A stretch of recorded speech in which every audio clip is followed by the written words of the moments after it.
Before. Ayan mga guitar in charge, meron naman tayong panauhin. Si FPJ na naman nagbabalik. Fernando Amorosolo. Ayan, ayun, nakita nyo ha. Oh, ayan.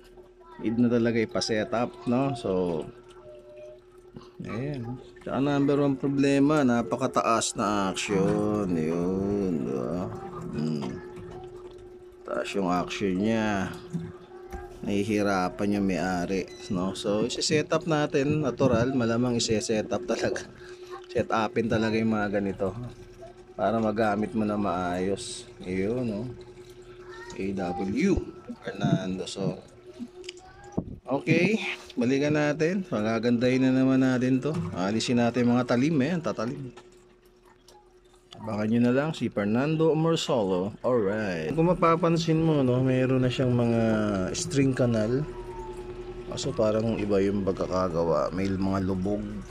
Nabigyan na siya ng basic setup siguro. Dito lang.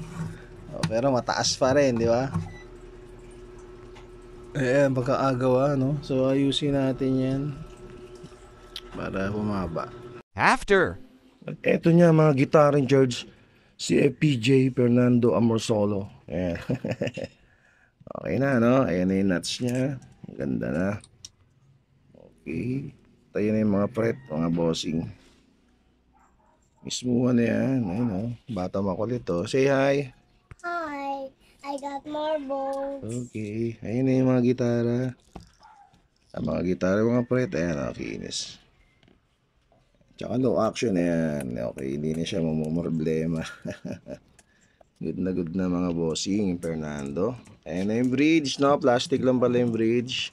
Synthetic lang pala yung kunyaring kahoy. Pero all good naman. Dito. Matibay, no? Nag-guitar in charge, ano siya, Del Monte, Bulacan, Barangay Muson, Sarmiento Home Subdivision. PM lang kayo. Mapapagawa dyan, ayan. Good na yan, ha? Low action, kitang kita. Okay. Good na yung gitara na to. Naayos na natin yung problema niya. Thank you sa lahat. Salamat sa nagpagawa.